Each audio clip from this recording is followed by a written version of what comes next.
Yun guys, magandang umaga sa inyo. Nandito na naman ako, Enkantadong Bukoy, magpapasaya sa inyo.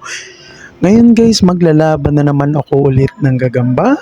At this time yung mga gagambang ilalaban ko, medyo may kalakihan sila pero hindi naman masyadong malaki. Siguro mga ano lang sila, mga malapit sa OS.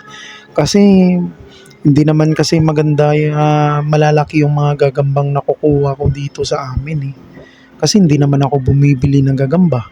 So yan ang gagambang pinakita ko. Yan ay gagambang talahib. So kulay itim siya guys.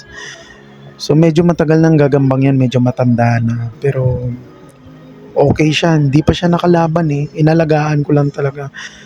Kasi nangihinayang kasi akong ilaban yan. Kasi malaki kasi. Bihira lang kasi ako makakuha ng malaki. So yung pangalawa yan guys. Yan yung mga kalaban niya. Yan ang gagambang talahib din. So yan mga 1 week pa lang yan. So malakas yan. Kasi 1 week ko lang eh. Di tulad sa isa matanda na. So ilalaban ko na lang sila para magkaalaman na. So yan guys, dalawang gagambang talahib. So yan na. Magkaibigan. Friends sila yata eh. So yan na guys, isasalang ko na. So yan lang guys, enjoy kayo. Grabe yung saputan no. Grabe talaga. Pero parang bihado yung ito. Kasi matanda. Mabihado ang itim guys. Talo. Yan o, nalaglag.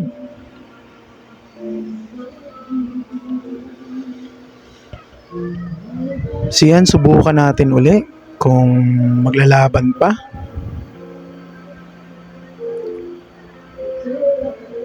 So lakas ng tama ng itim dyan.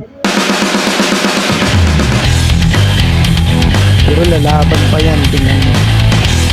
Ito lumaban pero parang bihado siya.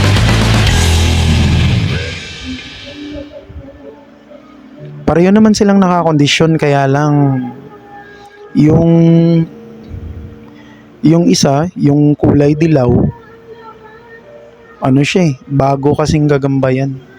Mga 1 week pa lang kasi nilaban ko na kasi baka mamatay yung itim ko eh sa sobrang tanda.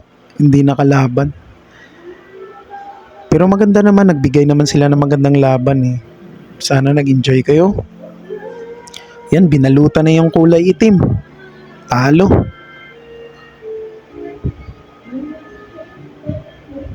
Di bali, mangunguha na naman ako ulit. So, di tulad ng iba, bumibili sila ako. Nangunguha lang ako kasi marami din namang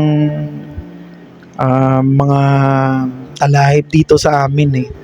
Kaya nakakakuha lang ako ng gagamba. Pero hindi naman kalakihan yung mga nakukuha ko. Yan ang mga gagambang nilaban ko yan. Malaki na para sa akin yan. Yan ang mga malalaking nakukuha ko. Pero alam ko, maliit pa yan. Kumpara sa mga ibang vlogger ng gagamba. So, yun lang guys. Sana nag-enjoy kayo. Abangan yung susunod kong upload. Bye!